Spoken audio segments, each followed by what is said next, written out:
What's up, Doc? Let me close the door over here.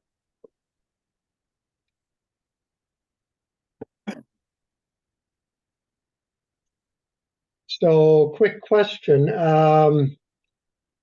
Had you been waiting for me to log on? No, I just I put it down, minimized it, and went to my TV set for a while, so I wouldn't lose it. Okay, well, until about 2 minutes ago, I couldn't log on to my own account. Oh, okay. What happened? Well, I was trying to minimize the danger of an interruption with too many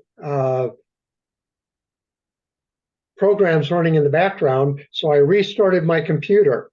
Uh-oh. I restarted it 15 minutes early, and it took me about 13 minutes to fix it. And I went through one after another. Let's see here. I am going to blur my background. Okay. Well, look, just take deep breaths, relax. We all here. You expect anybody else? Sandra Perea thought that she would be joining. And Deborah Sandoval was going to try to give it a try. And it's going to be whatever it is. I can only offer the opportunity for people to share their perspectives. And I hear somebody doing something. I don't know what that was. So, Is there, what's the plan for tonight? What is the agenda? What are you talking about? well, the agenda is actually, there are a lot of things that I have strong feelings on, but that's not the important part. The strongest part of this for me is that, oh, here she is. Hello, Sandra. Hello. So Ernest was asking if there was an agenda, and I said no. It's informal. I think that what I would say, and by the way, this is recording, and I'll put it up for anybody who wants to listen to it afterwards. I want our meetings to be open to hearing all perspectives. I want it to be fair by listening to all perspectives and hearing people out. I should have spent my time getting prepared for the meeting as opposed to trying to get the meeting logged on. Transparent and accountable. So open-minded, fair, transparent, accountable, and hence that's the reason that I did not say we're going to talk about the following things. And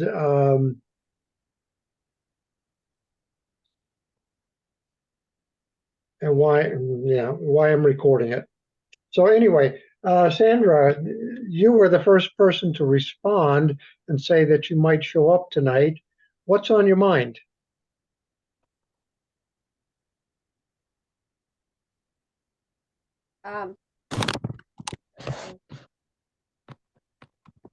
Having computer difficulties here. I was explaining to Ernest that I had 13 minutes of computer problems and I almost didn't get the meeting started on time. So go ahead. So no, I guess one of my concerns is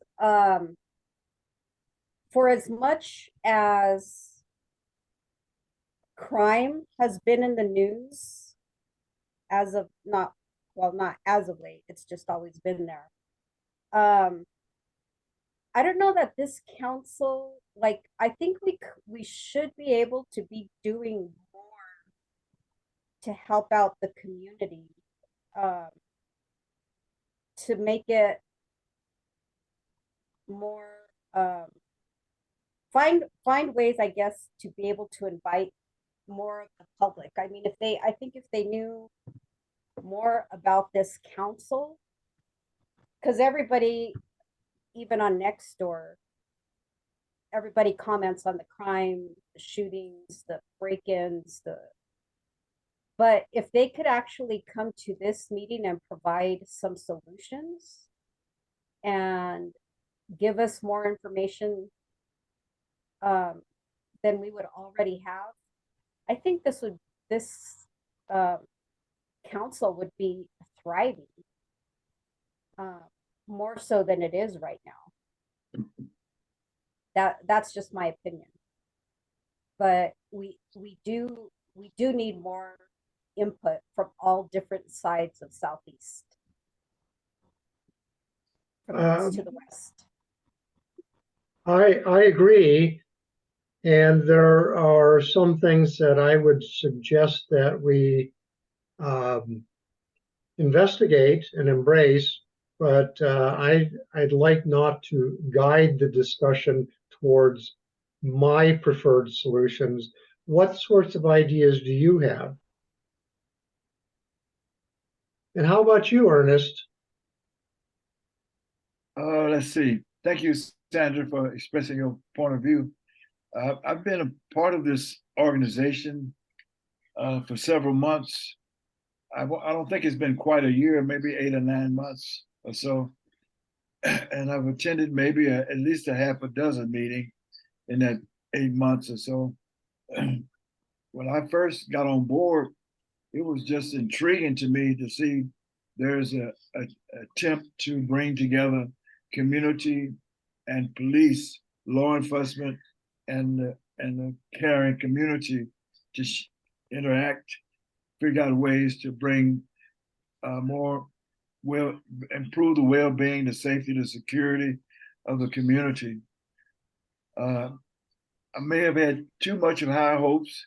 I met Mike, and Mike is awfully involved in the community, so I was impressed. He was a chairperson when I first joined, so I felt optimism about hearing what he had on his plate and what he was willing to push forward in terms of more engagement from the community, inviting people, having a collaborative attitude toward everybody involved, trying to find ways to work. But I haven't really seen anything other than just what seemed to me like a public relations type thing, just going through the motions to appease. I'm not sure who they're trying to appease. Maybe it's the city council, maybe it's bureaucracy in the government that's trying to meet some kind of standard or some kind of a campaign pledge or something. I'm not sure, but I don't get a sense that there's a real commitment, a real force, a real initiative to really get more community involvement, have more, create more understanding between law enforcement and the community. I live in Southeast area. When I first moved here, it was my daughter was saying it was cautioning me because she was already living here in Albuquerque about this neighborhood. She thought it was kind of dangerous. It had been once called the war zone, but I've been driving around and choosing to live here. I never saw anything that discouraged me from or had provoked any fears or any apprehension. I live in an area that's pretty safe. It's a quadplex of like 4 different families, and we've had maybe one car vandalized and maybe some other kind of disturbing things. We've heard gunshots at night. Those kind of things happening, and the news is always talking about things that happen nearby in this area, SWAT team actions and stolen cars, things like that. So my history has been working with youth, helping them to develop, to become more responsible, more engaged, more caring about their life and their community. And so one of my things was really just trying to figure out how we can bring more youth involved and speak to and listen to what they had to say and speak to their needs. I think there's kind of been a break in things with the pandemic as far as school participation, about youth having a hope for tomorrow. I see a lot of youth that have really have been depressed or having fears. And I think the 2 years of being out of school and using just virtual contact has been a real big setback. But I know children are very resilient. They bounce back. I want to be a support to young people bouncing back and get on the right track. There was an initiative in the CCPC. A young man, I think his name is Orlando. I'm not sure, who's trying to get more young people involved. I appreciate that. We've had some good discussions. I've learned a lot about uh, uh, how the emergency services, for example, and a couple of police officers, a lieutenant, two have been in there and just giving us a ground view of what they're facing. But other than that, it's been just kind of frustrating, and seemingly there's no real commitment. There's no real motion other than every month there's a conversation about some subject, but no single overarching initiative seems to be taking place, except every month there's just another discussion about another agency. And we just do that every month. It's like we're just spinning our wheels rather than digging in and and focusing on what the community says is priority and focusing on that. So I mentioned to Mike about a couple of weeks ago, maybe, that I'm really going to be traveling in the month of October, November, and now this month in September, we're missing that. So I just feel like maybe I need to think about seriously about resigning, stepping back, and devoting my attention, my time to other areas. I don't want to bring anybody down, but just for me personally, I've seen it just I can't put a single word to it other than just kind of a lackadaisical attitude toward bringing about change and improving the community. Just more like a bureaucratic stab at it, and putting a little putting your business cards out there and passing it on. I don't see anything really substantial emerging. And that's kind of where I am. So it's been frustrating, a letdown. I don't feel there's a real genuine motion to move forward and dig in and really address the priority concerns in the community.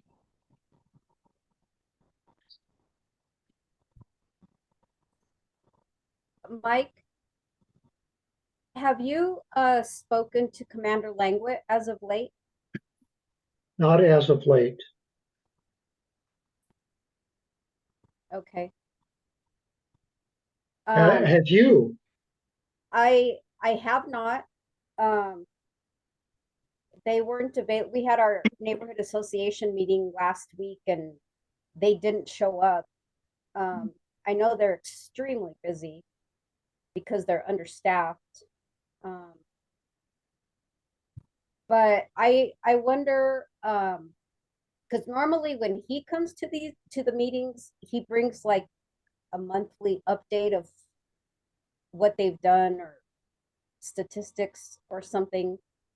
And I wonder if he would have had those at a September meeting, well, this month, if he would be willing to get a copy that you could post so we could see.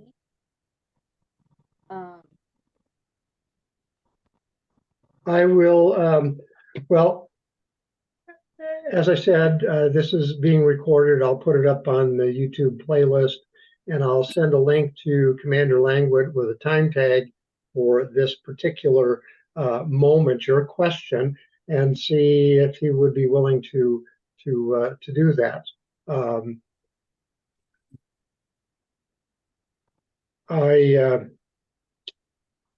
I'll do that. Okay. So So accountability, transparency, it's up online. I'm accountable. Pester me about that. It is okay to pester me and say, in 5 days, Mike, did you get in touch with Commander Langwit? I'm okay with that. All right. And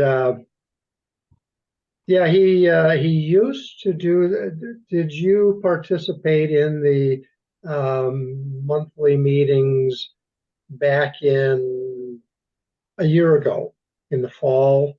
He would make a report. He'd send it to the CPC members, and I'd share it with all of the community members who had participated in the previous month.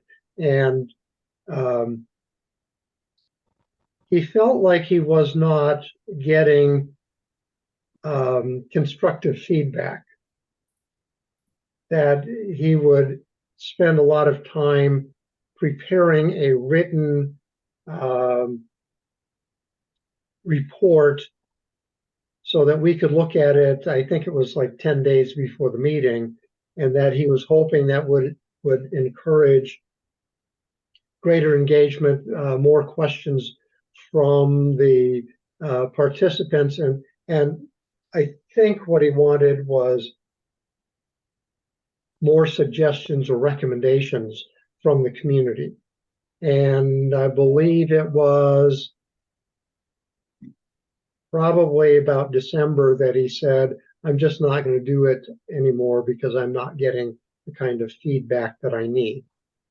So it's a two-way, Yeah. it's a two-way road for all of us. And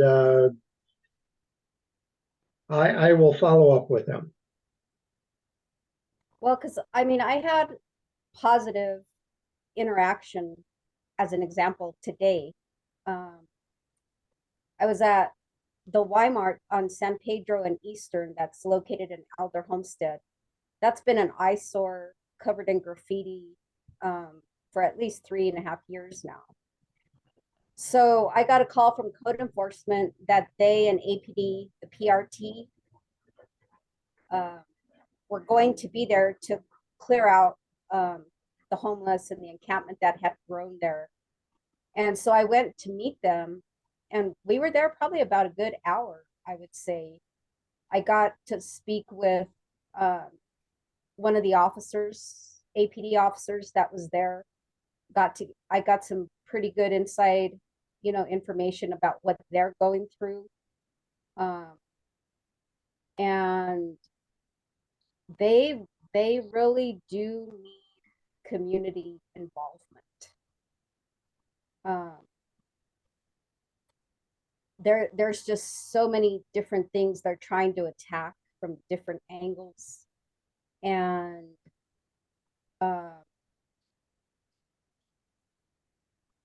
it's one thing for us, the community, to pick up the phone and just call and call and call. But I think we have to be boots on the ground. This is my personal opinion. Boots on the ground and be the eyes and the ears to help our local law enforcement. And I believe that if we can kind of sell it that way, like help APD to help you, then possibly we might be able to get more participation if we engage people in that way.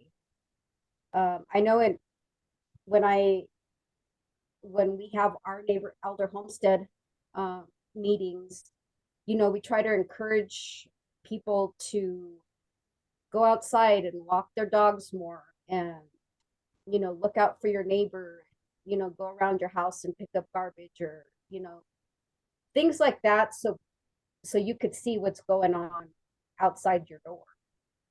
And now on the 30th, we've organized an alley cleanup in our area. So we're going to be cleaning up the alleyways in our whole neighborhood.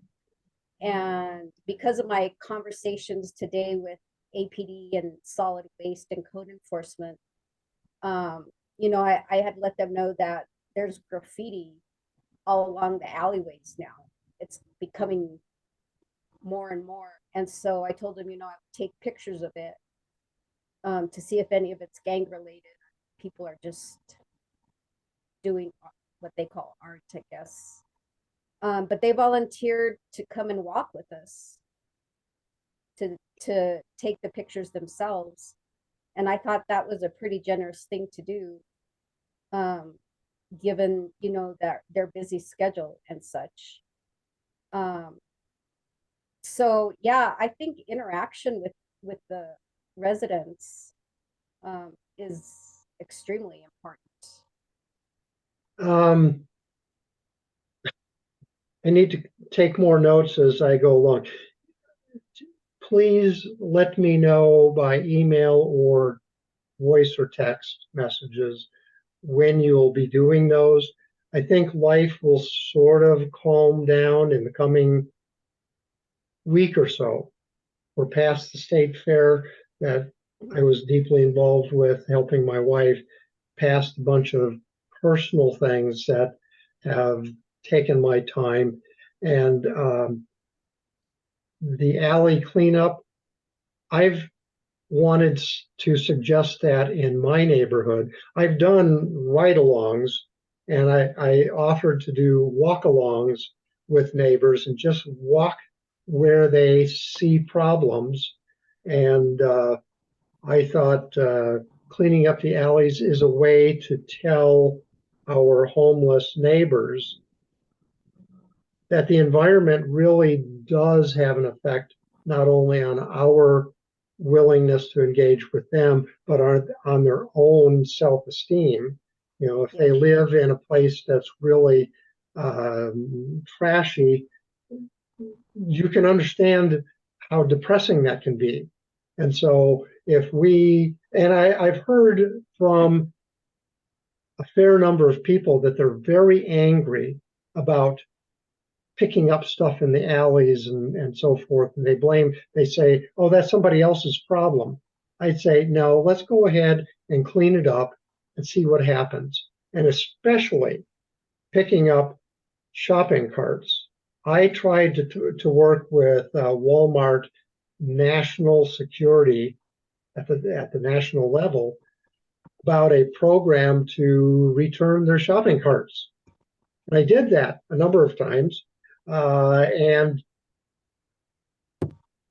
I think that it could foster some support, greater collaboration with our business community. But I would love to go out with you on your alley cleanups, and maybe we can expand that to other parts of the Southeast and the rest of the city.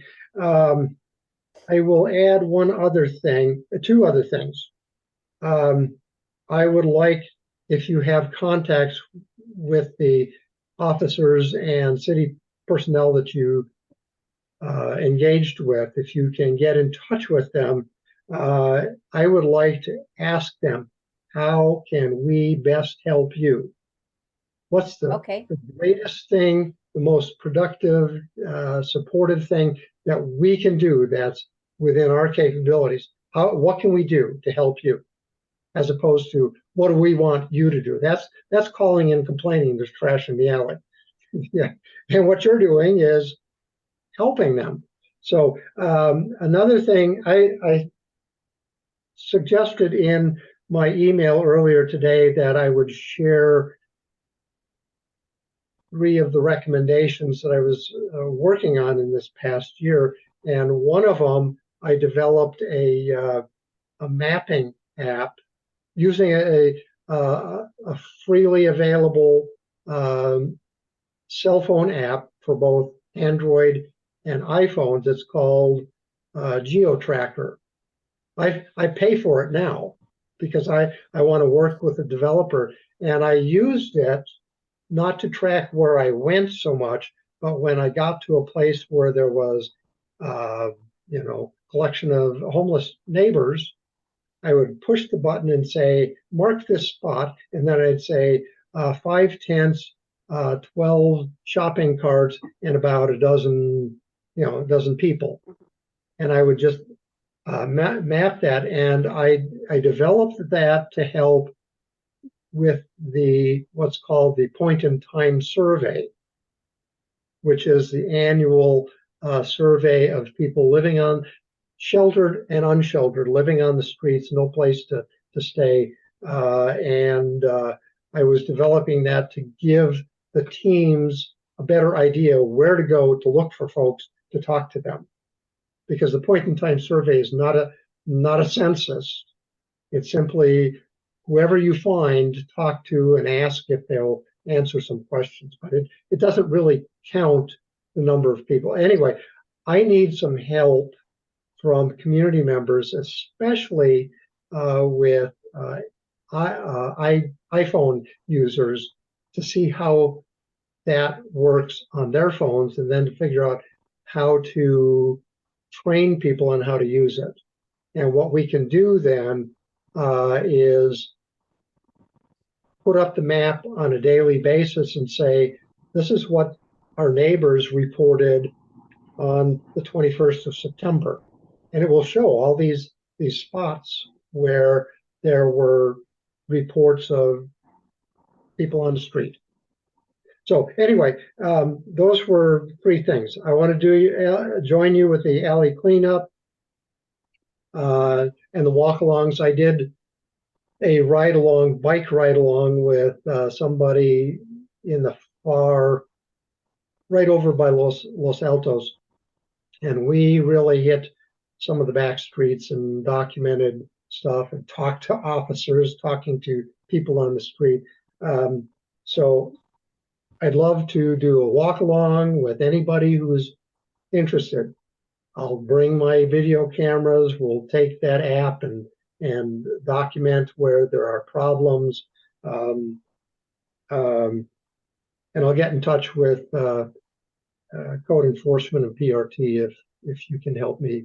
I'll reach out to them as well. So anyway, we have a new community member here, and I don't recognize you by your name there, but do you have any thoughts on what's going on in your community and what would help, what you're concerned about, so forth? Hi, my name is Wally. My nickname is Wally. I'm in Parkland Hills. And I'm sorry I was late. My computer's a little slow signing up, so I didn't hear what you had to offer. There's going to be, I will share the recording on a YouTube playlist and send the link out to everybody who I'd emailed. I emailed 153 people. And here we are. And here we are, so, the 4 of us. The few, the proud. Well, okay. So, I got to appreciate that you did that, and thank you for including me. This is an overarching comment. It's not as specific as Sandra's is. It's not. I'm hearing and seeing a lot of splash, a lot of effort to let the media know everything that the police is doing, and I'm seeing a lot more police activity in our area, or at least in the 6 o'clock and 10 o'clock news. But I'm also, I kind of have a little bit of corporate memory on this. Part of the way that we got into a great deal of trouble back, I'm going to say 10 years or maybe 15 years ago, they were saying that we didn't have the funds to keep people in jail. We didn't have the funds to put people in jail pending trial when they were stopped on the street. So my point is, back then they said we didn't have the funds, and I think that's when catch and release came into play. And today, we're already hearing that apparently there's, the judges have an allotment or a specific number of ankle bracelets that they're allotted. And they're starting to sing the same song. I've only seen a really concentrated effort in the southeast, in Parkland Hills area, and in the San Pedro area, probably for 6 weeks, maybe 6 or 8 weeks. And already they're singing that they don't have enough ankle bracelets to go around. And for me, that's a predecessor to saying we don't have the money to keep these people off the streets, pending trial. And I'm afraid that I'm seeing a repeat of what we've already been through. Does that make any sense? I saw that report and on TV, and I think what I'm going to go back and get my DVR recording of that news report and clip out that particular segment and share it with folks. Yeah, Well, it strikes me that it's just a matter of time. They're not asking for money yet, but it's coming. I mean, we have a surplus of money that we keep being told we have a surplus of money. If there's any place that money ought to go, it's towards crime, in my opinion, or at least some of it ought to be earmarked, because the effort that we're making to get people, bad guys, off the streets, they wouldn't be putting it in the news if they weren't trying to impress us that they're working on the problem. And if I was going to react to the concealed carry and the open carry situation, in my opinion, the people that do that and the people that went to the trouble to get a concealed carry permit have at least been to class, that are familiar with their own weapon, and they're probably they stand a better chance of contributing to keeping bad guys off the streets or to protecting somebody that's under their care if they're armed than not. So I'm totally not behind eliminating open carry and concealed carry for the people that have gone to the trouble of going through those classes. And Sandra, I've got to appreciate when are you doing that? That's this Saturday, isn't it? Actually, it's like a citywide thing, kind of like companies, I don't know what they entitled it, like companies coming, time to clean up type of thing. But it's on September 30th. September 30th. Well, so And so the whole city should be cleaning up. And then we just got to sign up as neighborhoods so they can recognize the fact that our neighborhood is doing something good for the community. okay, well, so that makes me think, and I think that's wonderful. I'm behind you on that, completely. I find it amazing that the city is able to clean up a lot of what our complaints are in our neighborhoods right before the state fair and right before Balloon Fiesta, and a lot of the homeless people disappear. Where do they go?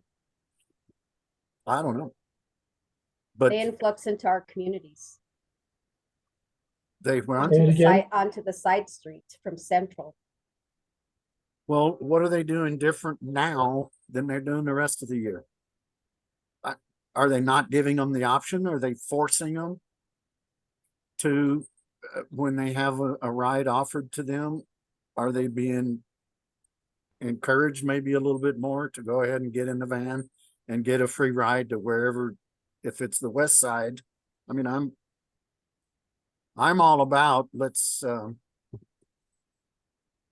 enlarge, let's spend some money on adding space and upgrading the West Side facility. Cause that's not in anybody's hair. And I hate to say, sound like a not in my backyard kind of guy, but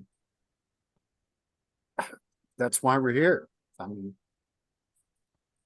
we're here trying to improve our local conditions. All of Albuquerque is suffering because of the homeless situation and the lack of just enforcing ordinances that are already on the books. It's worth noting that during the last mayoral election, I guess that was late 2021, that the public surveys, roughly 50% of Albuquerque respondents said that crime is a high concern. Right behind that, 25% said that the impact of homelessness, whether it's contributing to crime or trashy neighborhoods or whatever, but that homelessness was the second highest city concern among voters, I guess. And I've been engaged at various levels for 11 years as of next month with homeless folks, and certainly for the past 3 years at a very intimate level. In fact, I'm starting to get street creds from people. I walked up to one guy and says, "Oh my God, you're back. How are you? God bless you." I mean, I'm not going to go into a lot of that. I spent a lot of time working to try to mitigate the problems that all of our neighbors are facing because of homelessness. And I'll come back to that at some other point. But so that, Sandra, what you're saying is September 30th, your neighborhood in particular is engaging in that citywide effort. Correct. Okay. And where did you hear about that? Was it through neighborhood association? Well, because we have done it for like the past 3 years. So I think my email's on file with them, and plus I think they send out the email to all the neighborhood association presidents. I'll check that on my local, neighborhood. I did. Go ahead. I'm sorry. No, so as the vice president myself of the District 6 Neighborhood Coalition, I'm curious as to Mike and Ernest, what neighborhoods you live, what are your associations? I'm in District 7 with Mark Twain. Okay. And Ernest, I'm not sure about yours. I don't know either. What are your cross streets? Gibson and San Pedro on southeast side. Yeah, you're in. Oh yeah, you're just right across the street from us, from our neighborhood. And your name is called what? Elder Homestead. Okay. Go ahead. You don't Okay. have to put your hand up. Oh, okay, thank you. Well, I was just remembering the last in-person CBC meeting. This goes back to what you said just a minute ago, Mike. At the last meeting, we had Lieutenant Langwit, I believe, representing the Southeast Police Department. And I asked him then if he thought that there were bad guys hiding amongst the homeless, and if the homeless were the reason that some of the bad guys were around. And he poo-pooed that and said, no, he really didn't think that. And I'm just not buying into it, because we had Lieutenant Stevenson at one of our gateway transformational meetings at the last meeting. And I asked her, she's not from the Southeast, but somehow she got fingered to come and talk to us at the meeting. Sandra, I believe you were there. Yes, uh-huh. And I asked her point blank if she thought that the homeless were the cause of crime and drug use and drug sales in our areas. And she said, well, of course they are. So even with two lieutenants from different areas within the police department are talking different stories. One told me what I wanted to hear, and the other one told me the truth, I believe. So Mike, that's, you know, cleanliness is, I think it's important. I don't know if we can win that problem, Sandra, because they don't seem to care how much they leave. When the ACS confronts somebody and gets them to move along, they leave. It's amazing. You know, they say if you want to know anything about a civilization, find their trash heaps and comb through it, and you'll find out everything you want to know about those people. Well, yes, but that trash would not be near as bad if the homeless situation was taken care of. So we are cleaning up their mess in a way, but they need to be not in this neighborhood. They need to be on the west side or another facility that can deal with them.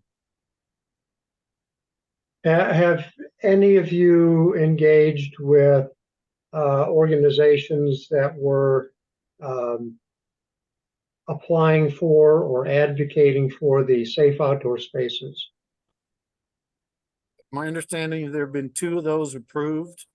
There have been 7 applications, 2 have been approved, and 5 disapproved. And the 2 that were approved, there was so much of an uproar in the neighborhoods that we haven't heard anything about them lately. They've been quiet. Have you heard anything, Sandra? I haven't. That's probably the last I've heard about those. It hasn't come up in city council meetings either that I remember, other than that original time. Okay, well. I spent about, it's an hour and a half. It's a regular monthly meeting called the Albuquerque Strategic Collaborative, and it's a bunch of different people and organizations, including city departments, that are trying to address homelessness, solutions for it, and so forth. And as I said, I've had 11 years engagement on the streets at various levels, and I reached out to 2 of the organizations that had applied for safe outdoor space approval, and I believe both of them were denied. I will simply say that a lot of the homeless people are not, the demographics are not what you think. I know a woman who is living in her van. She lost her apartment, and so she lost custody of her daughter, and then she didn't have a voucher to get into housing, so she lives in her van and she goes to different friends' homes, parks in the driveway overnight, and then she runs a mobile thrift shop. during the day. And she uses that to pay for storage for the things that people donate, and to pay for gas and insurance for her vehicle and so forth.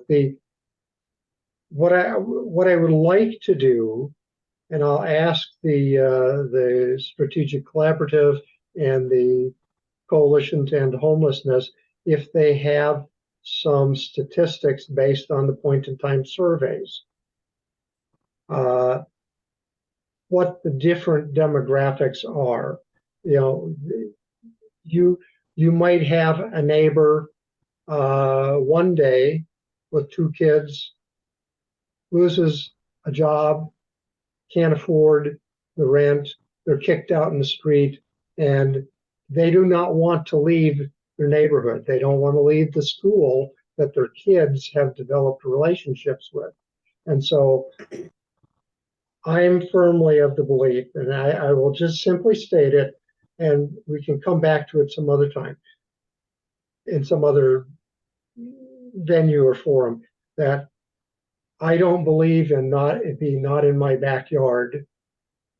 If my neighbor turns homeless, I would rather that they be in some sort of safe, controlled environment somewhere nearby, so that they can maintain the neighborhood relationships, the schools that they've been in.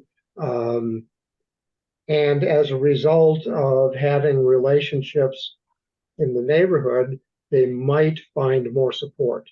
So, you know, to say every homeless person should go out I've asked to go out and visit, and I've heard really, really nasty things about the West Side shelter. And I'll leave it at that. So I would like to come back to you and get more information about things that there are in business concept development. There's something called the well, there's no bad idea. You throw out an idea in relationship to some goal that you would like to reach, acknowledging the impediments, the barriers to achieving it. You throw out a possible solution, and you document every single one of those. And so, you know, improving the West Side shelter, I bet you that would make a big difference. By the way, the tiny home village apparently is now at full capacity. Did you hear why? Finally, yeah. I didn't. My wife mentioned it, and just been so busy I haven't been able to go back and look at the news feed that she was referring to. But Okay. yes, They lowered the standards for admittance to the show.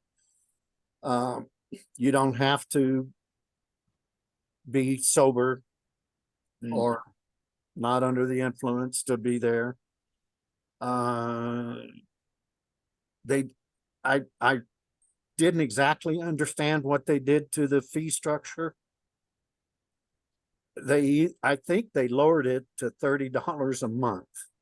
I think that's what I heard, but I could be wrong. And if, I mean, I hope it works out, because, you know, we've heard from people at Gateway who have said,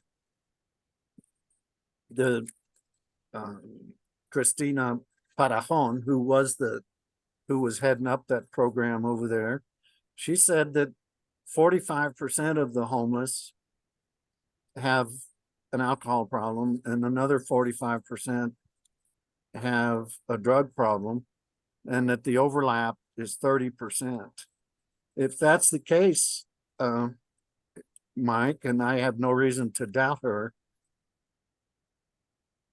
the people that you are talking to, the lady you're talking to that lost her home and is living out of her van and trying to make a living, she's the exception more than the rule. She's one of the 10%ers that is trying to pull herself out of the hole. The other 90% have an issue. And if they have issues, we either need to solve the issues or put them someplace where we're not at risk. I mean, part of the thing is if 90%, the overlap is 30%. So that means 3 out of 10 people that you go to talk to, you run the risk of running into somebody that's under the influence. So I have to feel like the person that example that you gave, the lady is down on her luck and she's really trying to dig out of it, but I don't think most of them are.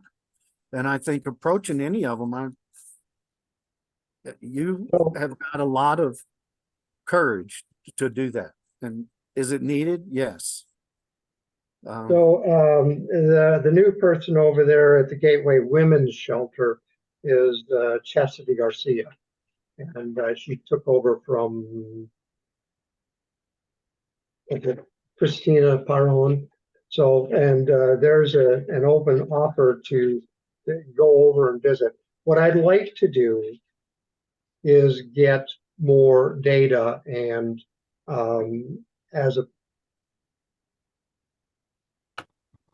from various sources. Because I engage often, every day, and I've engaged with some violent people. So you're aware.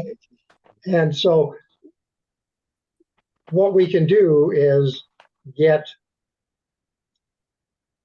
the source of the information, the data, try to make comparisons. That's what my job was in the military, and as a contractor for various government agencies, is I did data analysis. That's how my wife and I met. Statistics. How long ago was that? Anyway, yeah. So after the meeting, after we wrap up here, shoot me an email so that I know which email reached you so that I can follow up with that. Okay? Because Sure.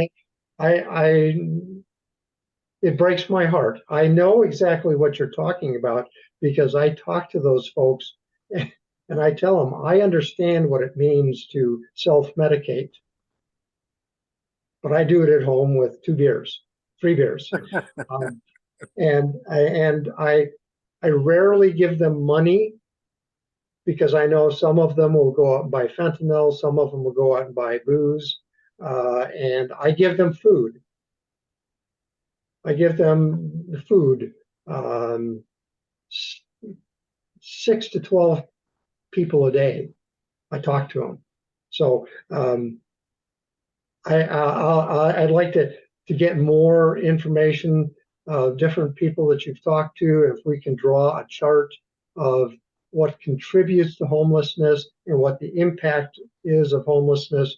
Sometimes you lose your job, then you start drinking, and then you become violent. And there's a chart that you can use. One of them is called an Ishikawa chart to show how people become homeless and violent versus how they become homeless and drug addicted, and then maybe become violent. So there are things that we can do to try to help everybody understand the issues. Oh, thank you. I'm going to go ahead and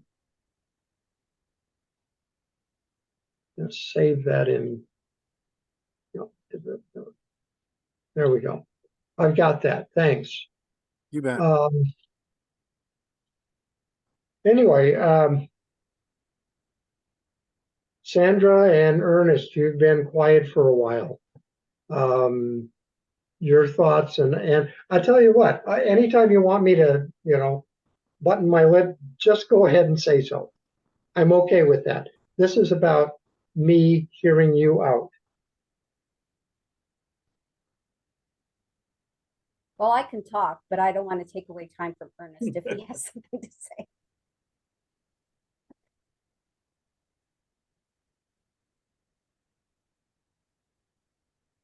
I'm listening because I'm hearing some very interesting perspectives. Wally, Sandra, Mike, I'm trying to take it all in. On my daily route, and living in the southeast area, I see more and more businesses being boarded up. I've seen early in the morning when I'm on my way to work, I've seen a man walking with a hospital gown crossing the street on Gibson from the shelter they have there. Just like, and it's,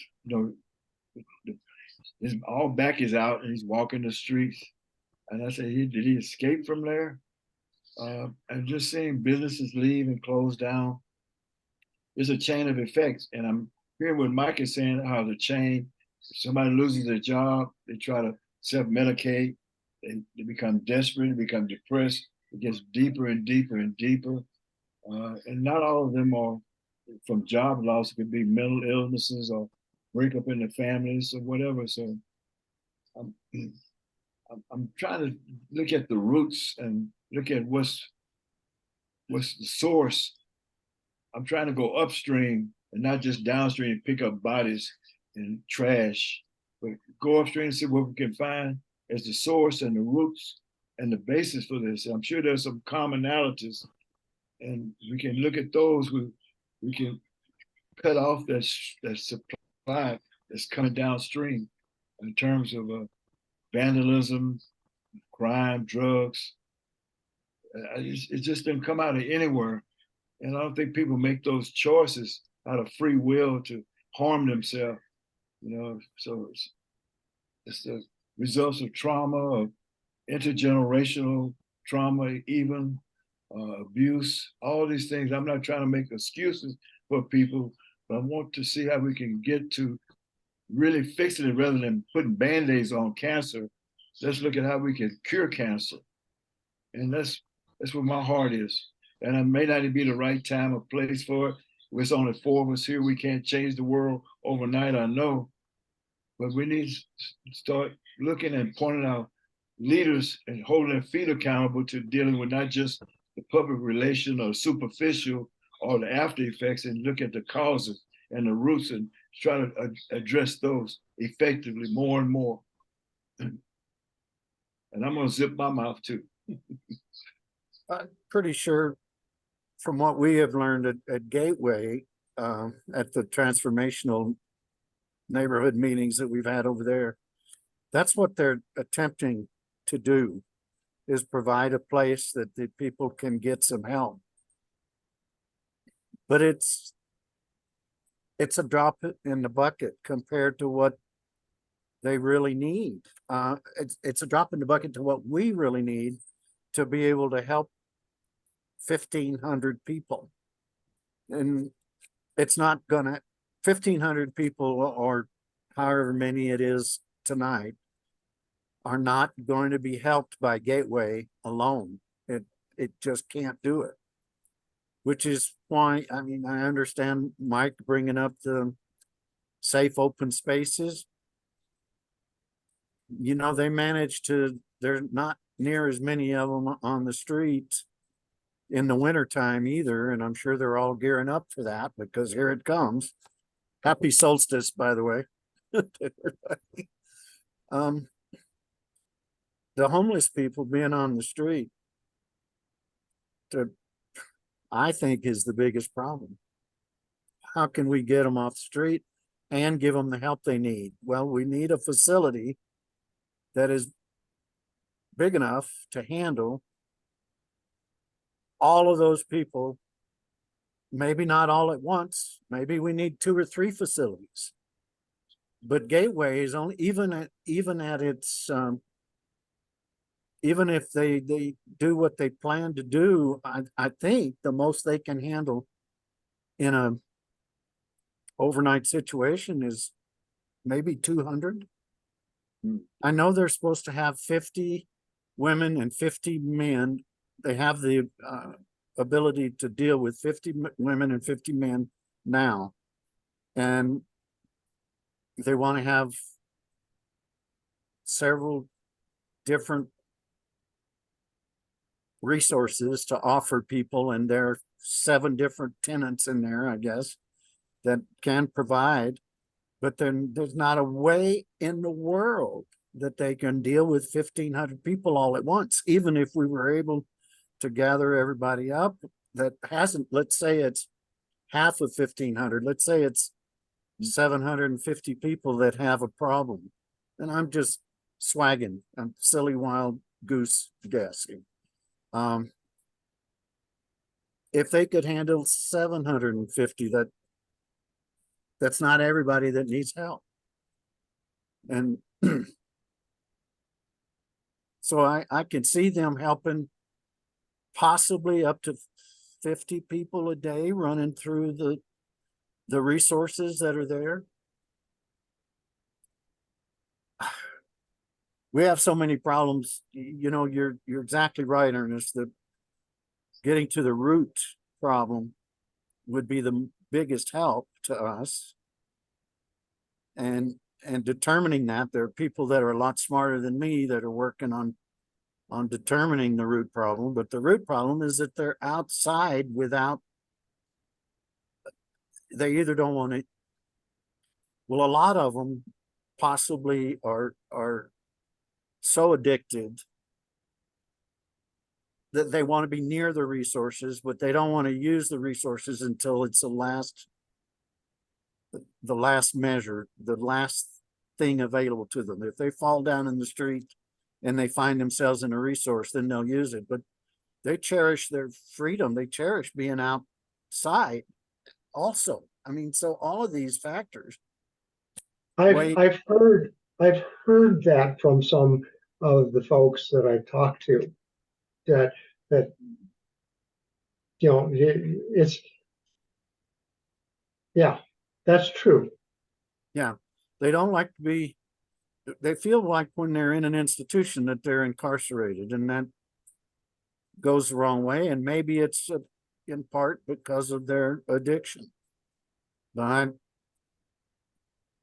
if the numbers that I quoted are high, I mean, they may be. I'm just repeating what Christina Parajon told us. And, you know, her replacement, Sandra, do you remember her name? I thought it was Meru, but not Garcia. She's a doctor, and I was She was a looking for, PhD.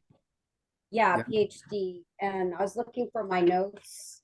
I attend so many meetings, and I was looking for my notes that had her name on it. But Mike, I will look for that paper, and I can send you that information, her name and number. So basically, she's the new admin director, He's the administrator of Gateway. of What Gateway. How old is your information on the person named Garcia, Mike? It was on the 14th, and maybe I misheard what her role is there, but what they said was you can get in touch with her, Chastity Garcia, if I wrote it down correctly, if you want to go over and see what's going on over there, an update. I would love to hear about when you've got the meetings. It's you called it what, the Gateway Transformational Meetings? Yes, the transformative meeting, and the next one is A week from tonight, I think. next week. And Mike, I'll send that information to you as well. Okay. But just know that it is the 28th at 6:30 at the Gateway Center itself. Anybody Okay. can attend. Yeah, it's open to the public. And just like you, Mike, we send out the message early enough. We really need more citizens to attend, but unfortunately, it seems it's like the same 10 or 15 people that go. So yeah, if you both want to attend that, I'll definitely send the email to you. They're supposed to have Metro security there to tell us what they actually do, because we see them in the cars, they drive by the encampments, and they don't stop. And So they're supposed to be bringing somebody who will tell us specifically what they do, where their area is that they're going to cover. So hopefully, and we also called the city on the fact that Carol, the director, anybody from her office is never there.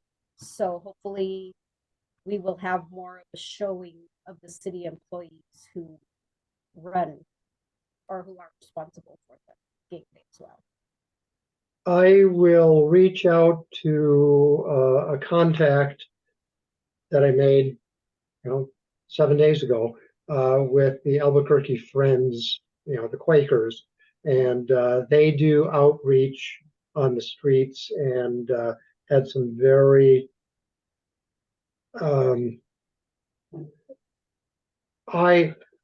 I could understand exactly what they were experiencing on the streets and the difficulties they were having. And I'll see if maybe one of them or several of them would also be willing to come to that meeting. So next Thursday, 6:30 at the Gateway. Yeah, and the person who runs it, her name is Jasmine, and she usually sends us an agenda, like maybe around Tuesday or Wednesday. So once I get that agenda as well, I can forward that to you. Okay. Lynn Moreno. Okay. And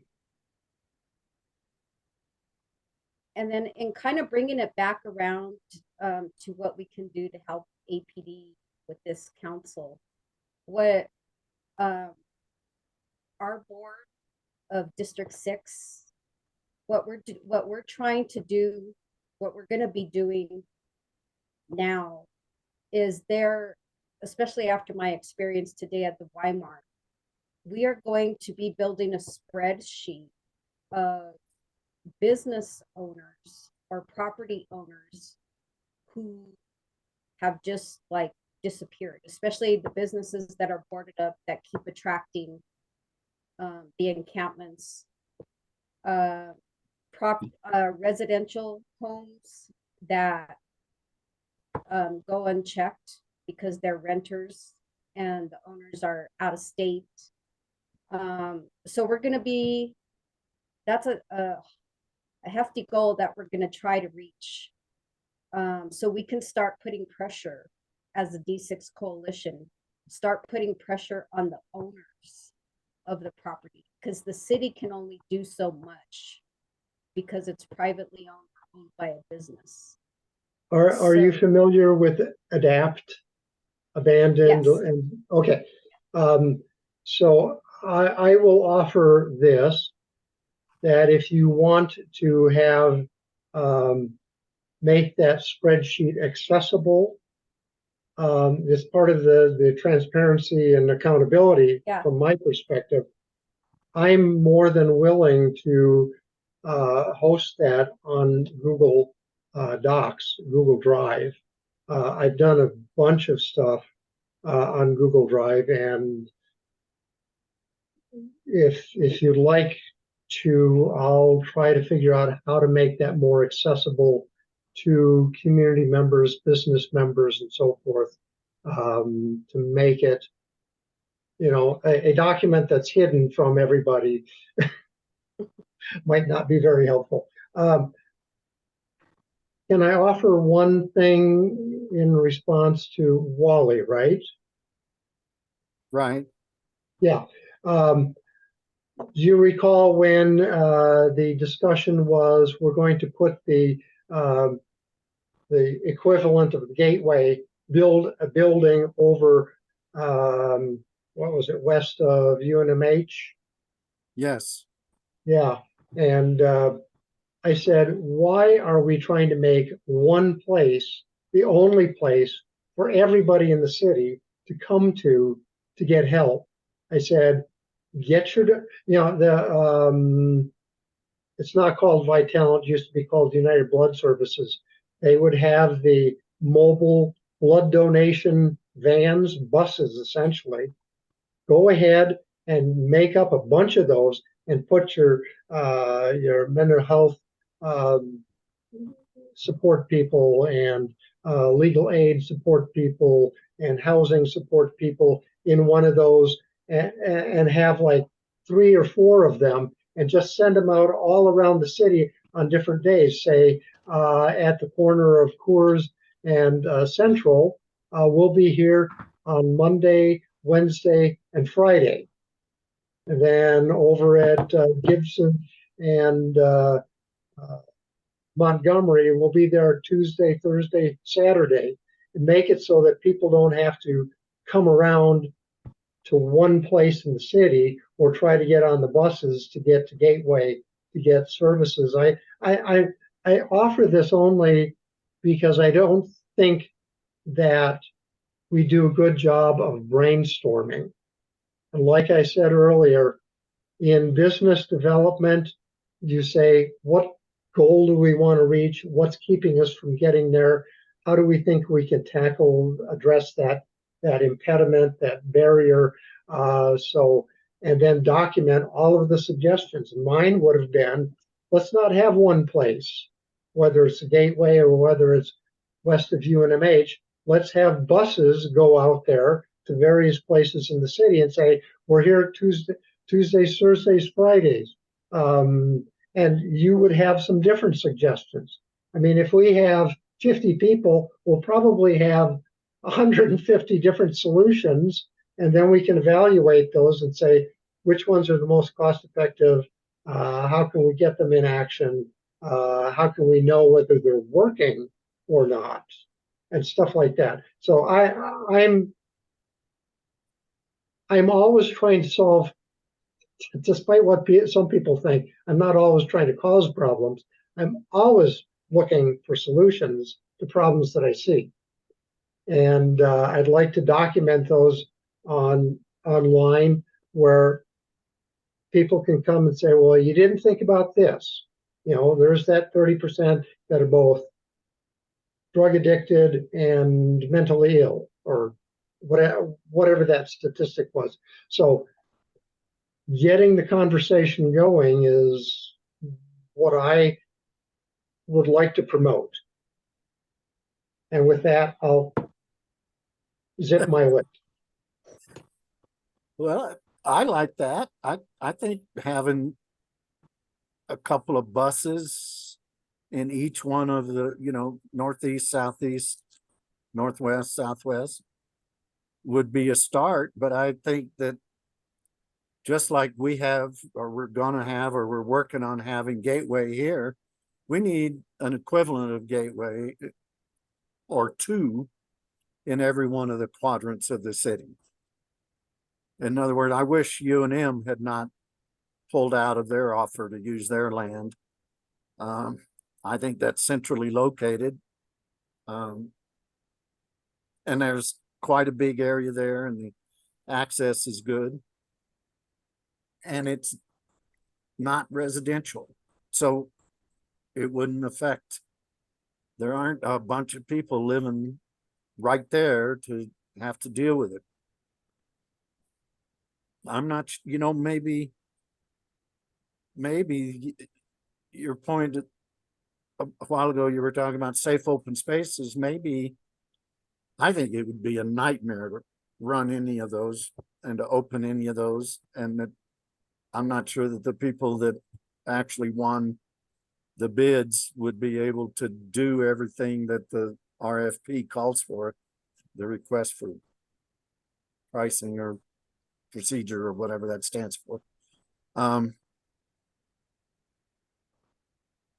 But if we had a safe open space or 2, a large safe open space or 2 in each one of the quadrants of the city, and you sent the buses to those, the buses you were just talking about, to those places to provide temporary help, or if they, if they're overrun, if the bus isn't enough to deal with the problems in the safe open space, maybe they would have contact with the Albuquerque community service people, have them come over, or have a bus come over and get them and take them to one of the larger areas that they can be helped in.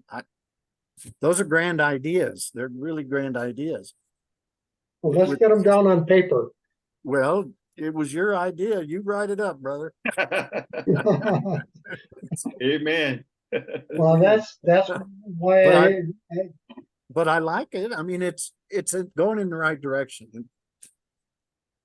You know, the only reason that I'm partial to West Side is because they already have the facility to handle 450 people. Nobody likes going over there because it's too far. Or whatever the problem is. If it needs updating, if we had put the same 70 million into the West Side that we put into Gateway, it would be a rock star for the homeless over there. So I'm going to try to visit. I've inquired a couple of times, Chief Medina. I'd asked him about going out with them. He used to go out to the West Side shelter. I just need to write a note here. And there's a do any of you know about Pastor Joanne? I don't. We do, and we have been wanting to go over there and visit the location that she runs, the Compassion Center. Because as part of being she's part of D6, of course, want to go and spend some time over there and see what kind of issues or problems she's having. I know she's completely overrun.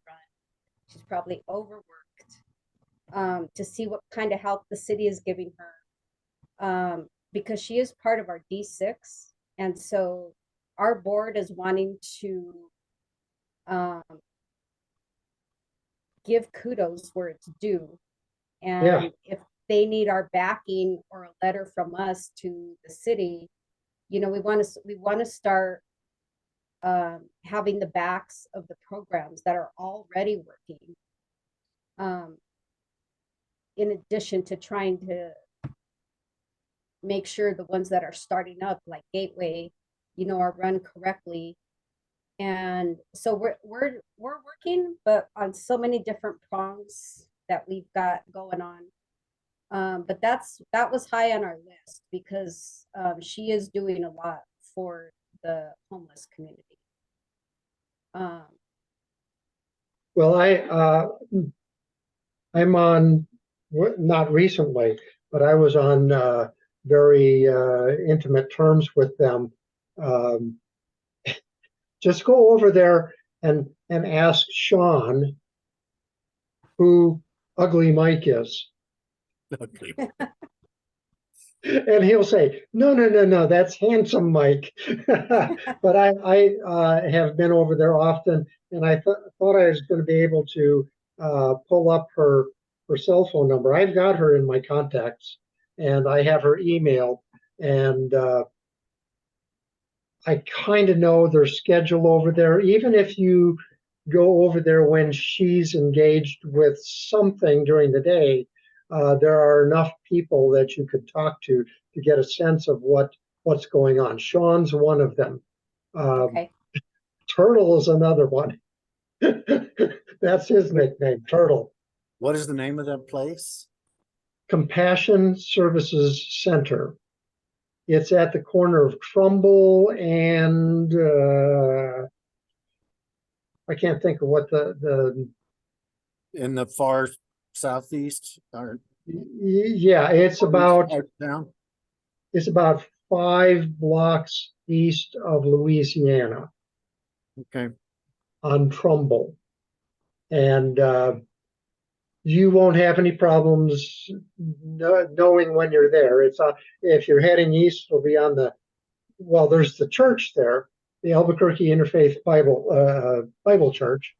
And on the other corner is what looks like APS mobiles and a warming shelter. And so the folks there, you can walk in and just say, hey, is Pastor Joanne around, or is Sean around? Sean, I think. And just say, who can I talk to about how things run here? And and can I take a look around? They're pretty open about it. So, Okay, and if you want, I would try to arrange to go over with you, meet you over there. okay. It would probably be, because right now, D6 board is trying to see if we can get a face-to-face meeting with the mayor within the next couple weeks, because we've been ignored. We have questions, they're not getting answered, etc. So Pete Boletto is working on that. He's the president of D6. And so he's trying to get the meeting with the mayor, if it's possible, the first week of October. So I could possibly, Mike, if maybe we can meet sometime in the second week of October. Okay, water level's way up here for me, but just let me know when you would like to try to do that, and I will look for. I mean, it doesn't even have, like, I'm retired, so I could go any day, anytime, any day. Not that I, I'm retired too. yeah, I mean, those are usually the first words out of my mouth, because I've worked so hard all these years. I'm retired. So, Do you know Mackenzie Isom, the mayor's administrative contact? yeah, Pete does, and Pete does. Okay. yeah, so he's got all the contacts over there. So we're just kind of waiting to hear back. I don't know if we'll get an answer by Friday or not, tomorrow. But that's kind of our big push right now, is to see if we can get in and meet him face to face and kind of get some answers directly from him. And not even just about the gateway, about, economic stimulus and etc. But Okay. yeah, anytime in the second or third week of October, that would be good. Okay. As a hypothetical, I know it's a long stretch away, but well, Right in the middle of Balloon Fiesta too. oh, that's right. Yes. but I'm not going to Balloon Fiesta. I live there. I'll be there. Well, I've got all of your emails. We don't need to drag this on any longer than you can stand. It's coming up 8 minutes away from the closing time that I was just offering.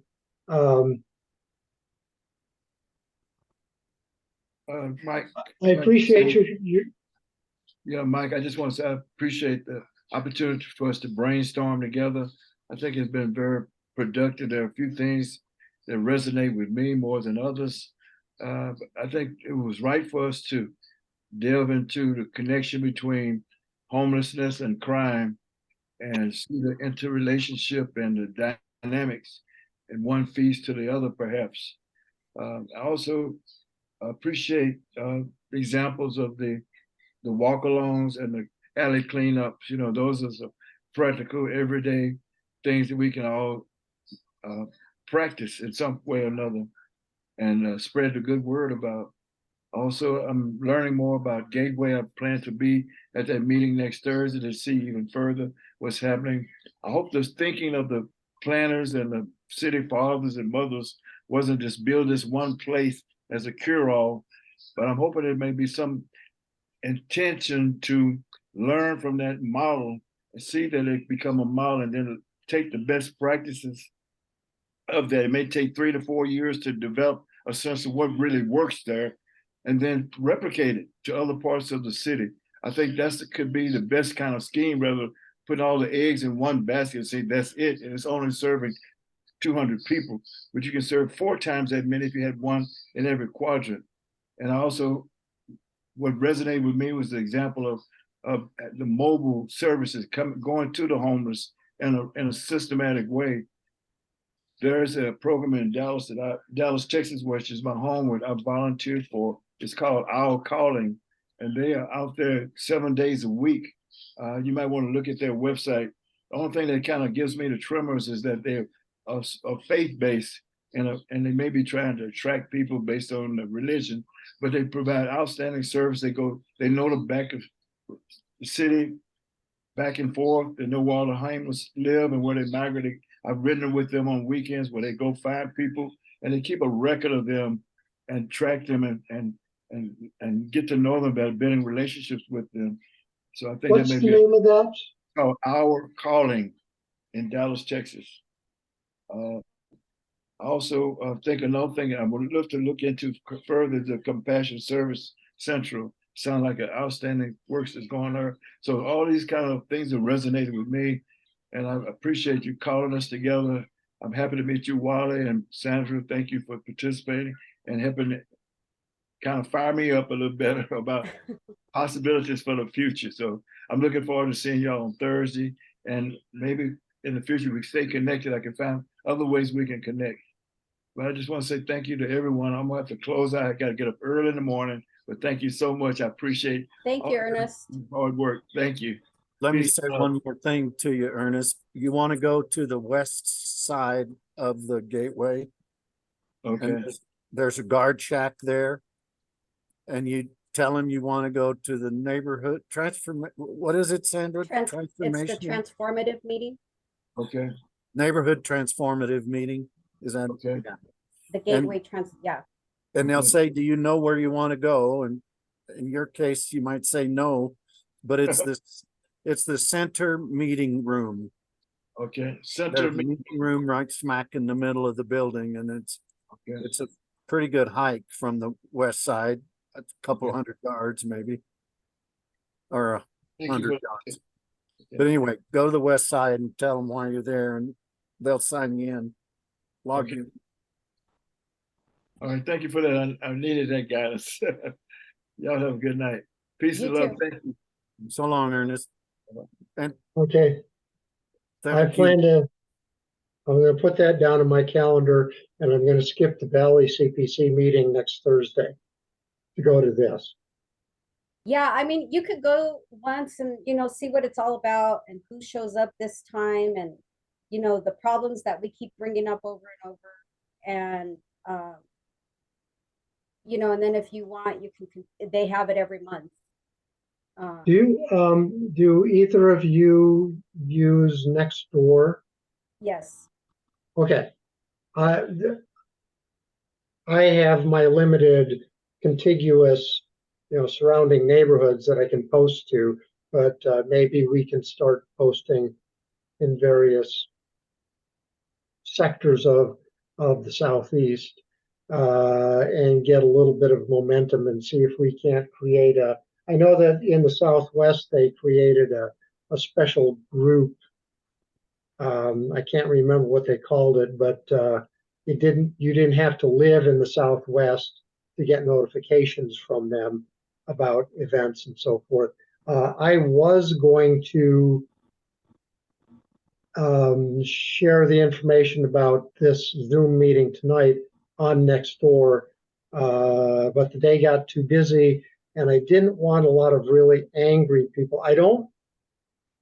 I have engaged with people who have been very angry with me, obscenities directed toward me, and I listen to them as long as I can, but I try to find out where we have common ground and build on that. And so I'm not afraid to hear things that I don't agree with. And so, Wally, thank you for sharing what you did. It's the only way that we can get a better understanding of how everybody sees it and what they think the solutions are, problems are, and so forth. I didn't want to have too many angry people saying, "Oh, those scumbag drug dealers who are shitting in the alleys." I didn't want them joining tonight, but I will probably post something at least in my neighborhoods and say, I'll host a meeting and come tell us what you think about homelessness. 25% of the population thinks it's a serious problem. I think it's a serious problem too. It And is, I'm absolutely is a serious problem. and I'm willing to do that not under the auspices of CPCs, just as a community member, post that information, the meeting on YouTube playlist. And this will be up probably in the morning. So Okay. I'll send you the link. Well, thank you, Mike, Mike. I appreciate you hosting this informal meeting. It's, we're all out there doing something, but I think we're kind of like stepping on each other's, like you've already done some things that I'm gonna try to do. And it's dumb to be, I think, wasting that energy. If we can work together and work together as a community, as the positions that we hold in the community, I think we could get a lot more done than trying to individually try to do things. I'm finding as the vice president of the whole District 6, I'm attending so many meetings, I can't keep them straight. And I still need to get my shoes on and start walking around, especially South San Pedro that surrounds us, because that is a huge neighborhood association and they have a lot of issues. So that's my goal, is to try to work with community boots on the ground people. And I think in working together that way, we might be able to give information to Commander Langlet that might be able to help his officers. So kind of, again, going back to being the eyes and ears. Well, But knowledge is power, so. That's one of the things that they ask for. And one of the biggest complaints that I hear on the street is a neighbor calls into the police and they don't show up for hours. And so they're not going to call anymore. And then they wonder why they don't have more police officers in the Southeast Area Command. Well, it's because they don't have the calls for service. I mean, they say it again and again. We need your boots on the ground, ears to the ground. Yeah, I mean, there's lots of misinformation out there. And I think the more involved people get, the less misinformation will be about APD. Because if you actually sit and talk with a cop for 10-15 minutes, they will tell you what they are going through. So thank you for setting this up. It's a good forum, I believe. And yeah, I will email you everything that we had talked about. I'm going to try to remember everything I said I was going to do. And if you think of something and I haven't been back to you, say, Mike, it's been 5 days. I don't mind being pestered. Okay. I might actually move faster, except for what my wife says. Mike. Yeah. Okay. Well, we'll see you next week, I guess, then. Are you going, Wally, to the meeting? Yeah, I'm planning on being there unless I'm up to my ears in something with Balloon Fiesta. Okay. But I'm planning on being there. And Mike, I wanted to, the police numbers have not gone up, but the police department has been divesting itself of responsibility since the 1970s. In 1970, the Metro Security Gotta run. Thank you, guys. Was, okay, Sandra, bye-bye, was initiated in part to relieve the APD from some of their responsibilities. Then we have community safety. We have Albuquerque Community Safety that was created in order to relieve the police department of some of their responsibilities. And now they're announcing a new security for the transit system, for the buses, to divest the police department from some of its responsibilities. So it sounds to me like they do not want to grow the police department. They're not trying to grow it as hard as they could. I mean, when you ask them about it, they say, yeah, we just graduated a class of 50. How many people did you lose from attrition? How many people retired out in that same time frame? We're still at the same place. We had some promises made, some campaign promises made in the last election cycle, that we would increase from 800 police officers to about 1,200. I think that would make a really big difference. And I haven't talked to any police guys that are saying that they're standing around. I know that they're not. I know that they're not. I mean, but I do have a question. I'm going to take just a minute if you got it. Can you spare another minute? I've got it. Go Okay. ahead. This is a experience I had at the Inspiration Park, which is on the corner of Inspiration and San Mateo. So it's in between Catherine and Zuni on San Mateo. And there's a homeless situation there where they had got things figured out. They knew how long they would have when the ACS showed up to move them along. They knew that they had a certain amount of time and they would push that limit. They would go across the street for a little while and come right back. It's been awful. But the other day I'm leaving and there was I'm leaving my area, which is in the area of that park. And there was one cop car that was there addressing the problem. And I left for about an hour and a half and I came back and the same homeless bunch was there, but there were 6 APD explorers with their lights going in the southbound lane of San Mateo, talking to the same homeless group. I have no idea why. It was the same homeless group. It hadn't grown. It hadn't gotten any smaller. They were still, I don't know what they were doing. I don't know why they felt like they had to have 6 people there.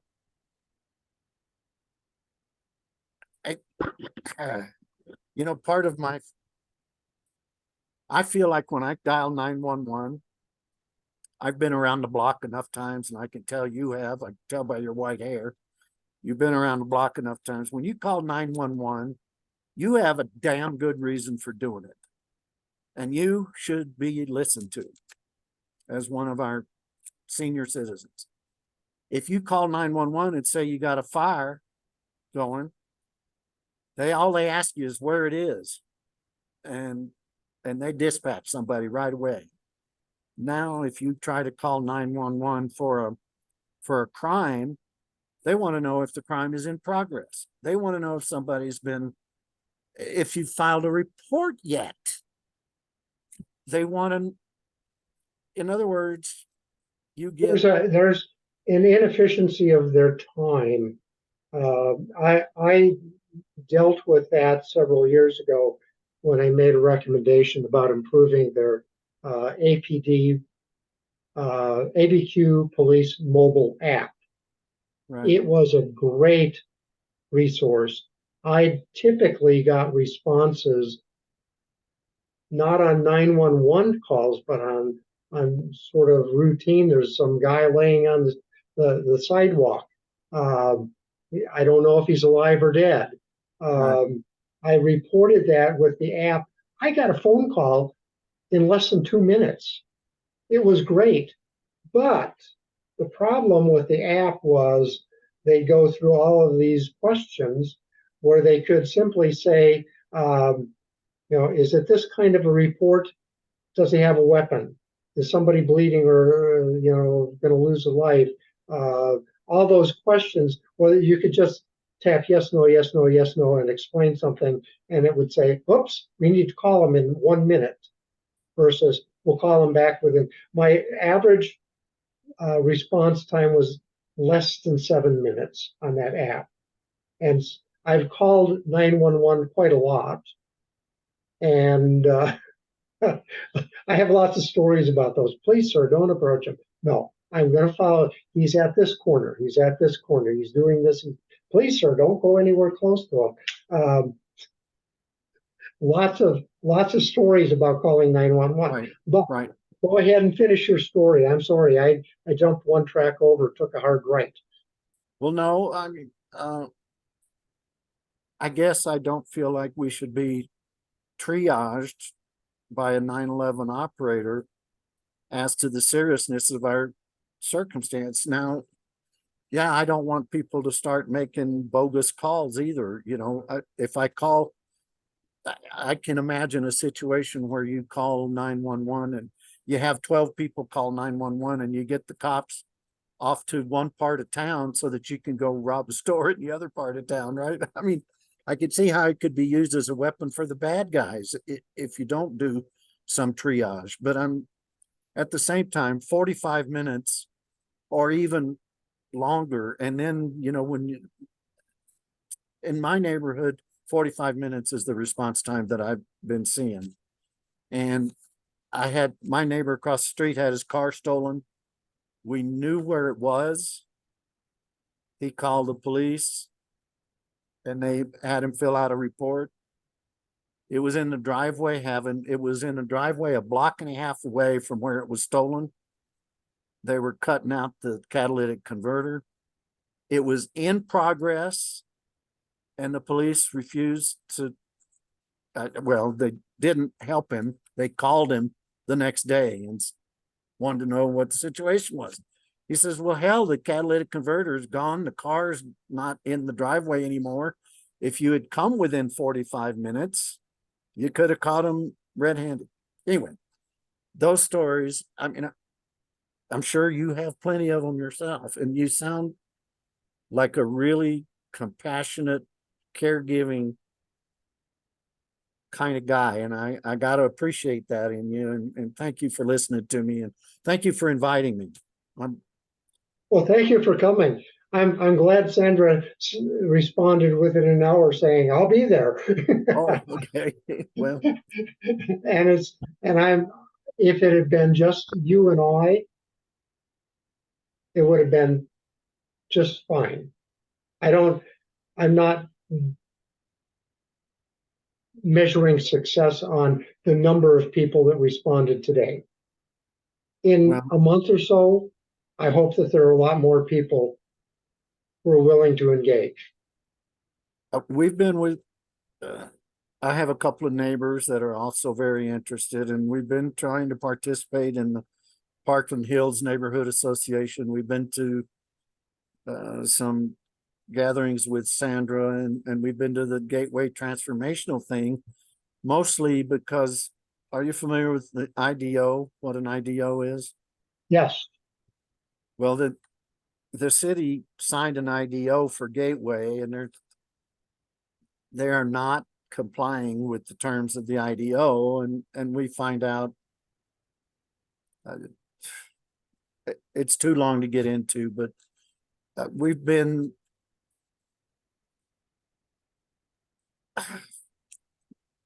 we have been being led around and basically being told stories that are not completely true about our participation and our adding something to the situation. And we find out that the decision's already been made. What we're taught, what we're just, they pretend to pay attention to what we're saying. And 2 days after the meeting, we find out that that decision was made long ago. And that's not right. In a way, yeah, the homeless situation is a problem, but the way the administration is responding is a problem. Anyway, I've taken up a bunch of your time, but I appreciate you for reaching out. Is CPC done with, or is that coming back? Well, the meeting for this month was canceled. I presume we'll have October and probably November meetings. We don't typically have Yeah, November 16th, we should have one. October 19th, 19th of October, 16th of November. Typically don't have a meeting in December. It's the third Thursday of the month. We're trying to continue doing the hybrid, which is you can show up in person at the community center, or you can log in by Zoom. And I'm advocating that we use the meeting format so that I can see you, you can see me. We can both see Sandra and Ernest, as opposed to the webinar where you only hear the people that, you know, are giving the presentations and maybe answering 10 minutes worth of questions. Well, you can take this any way you'd like it. You know what I'm like just from the conversation we've had today. And you probably have heard most of my grief, my complaint. But after that last, and you were there at the meeting with Lieutenant Langwood, where we talked about where I asked him about whether the homeless situation was contributing to crime. And I have not been invited back since then. I got taken off of that mailing list. So Well, there, okay, find that let's not blame that on Lieutenant, well, I'm Commander. just saying, it's the same meeting where he and I got into kind of a confrontation. Since then, I have not heard of a meeting. And there's something else going on with city support where those notifications have not been. Okay. It's not Commander Langwood whatsoever. Fair enough. So I just thought he didn't appreciate the way that I treated him, because he was denying that it was the number of police that was a problem, and I insisted that it was.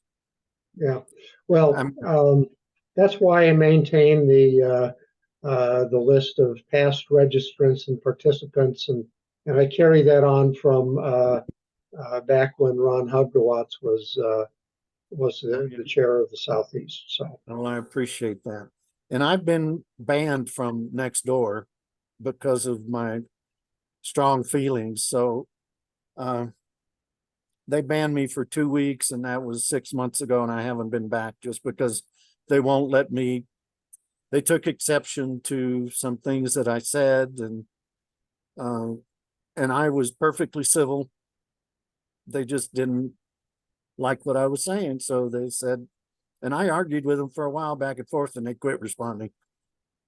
So, yeah. Well, I mostly don't do Nextdoor. Well, you said you were going to put the video up there, so I'm going to put it on a YouTube playlist. Oh, okay. So if you have the link, you can come and watch this. And if you don't want to, so be it. There you are. Okay, so let's wrap it up. It's been 15 minutes extra. So okay. Well, I appreciate your time and your effort. Thank you, sir. Likewise, I appreciate your inputs, your perspectives. Thanks very much. Bye-bye. Take care. You too.